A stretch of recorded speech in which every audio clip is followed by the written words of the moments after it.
The Revolutionary War, one of the most amazing accomplishments for Americans and colonists alike, a time where countries from around the world would be inspired themselves to stand up to an oppressive government. What was that oppressive government that fueled this cruel war? It was the country of the UK. But in this video, we aren't talking about the country as a whole, but a very significant person that led to Britain's eventual downfall.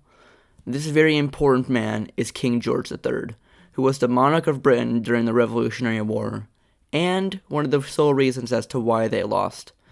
For the purpose of this video, I will split this video into 4 parts to keep each part of the information in consistent order. Without further ado, let's begin. King George III was born in 1738 to Frederick, the Prince of Wales, and Anne. When he was 12, he became the Prince of Wales after his father's sudden illness and sudden death. 9 years later, in 1760, he became the King of England at age 22. The beginning of his reign started right around the time when Britain had won the French and Indian War. But after the war, Britain had to pay a huge debt of around £140 million, which is an absolutely vast amount nowadays. What George thought would be a good idea to get the money back from the debt was to tax the colonists due to that Britain had helped them win the land against the French.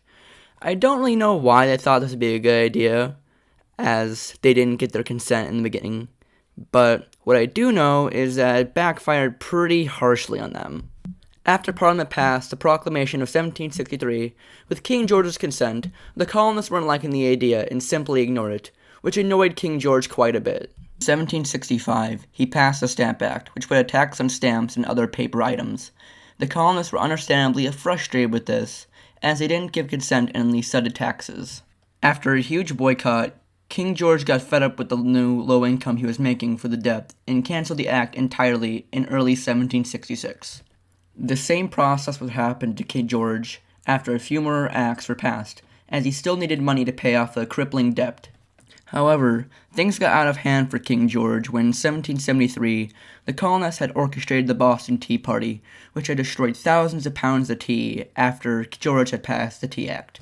This had enraged George, as he couldn't understand why the colonists did this over a small tax on tea. A little while later, George had agreed with Parliament to start the Intolerable Acts, or the Townshend Acts, which had closed off the Boston harbor. It also gave Canada back to France, which is honestly really dumb, considering the entire reason they were in debt to begin with was because of the first war that had taken place to take the war from France. In 1775, the first ever battle happened in Lexington, where George's troops got knocked off like flies. After this, the colonists tried to petition George to still keep peace, and to not cause more bloodshed. However, for some strange reason, he just ignored it. It's honestly quite bizarre that he chose to ignore it, considering that with another war taking place, this would not help his crippling debt issue that he was going through in the first place. But nevertheless, he chose to ignore it. This led to the colonists writing the Declaration of Independence in 1776, and adding a whole section just to show George as a tyrant.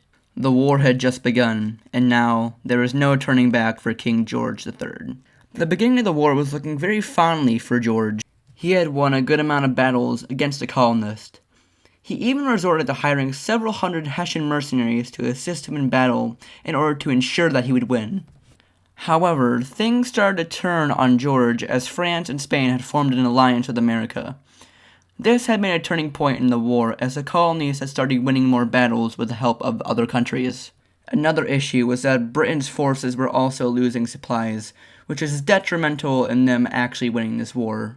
In 1781, Lord Cornwallis, or the general of the British Army, was trying to flee to Yorktown after running out of supplies, as King George had promised him to give him a fresh batch of supplies. However, what King George failed to realize at the time was that the supplies were very important to Britain and that they actually had run out of supplies. After getting cornered by the French and the colonists, General Lord Cornwallis finally surrendered at Yorktown, ensuring that the colonists had finally won this battle. In 1783, 2 years after he surrendered to the colonists, he agreed to sign the Treaty of Paris. This made it so that George would finally officially recognize that the colonies are independent states. It also made sure that Britain didn't own any territory on American soil and remain at peace. George didn't take this defeat well, and actually quite literally went crazy over it late in 1797. In 1811, George was dethroned due to his unstable voices in his head and his unstable mental state. And in 1820, he had died due from old age, forever affected by the heavy defeats and the downfall of Britain due to his own egoism and brutishness. And yeah, that's about it. I hope you did learn something new about King George III and learn new things about the Revolutionary War that ended up making our nation into one whole unit.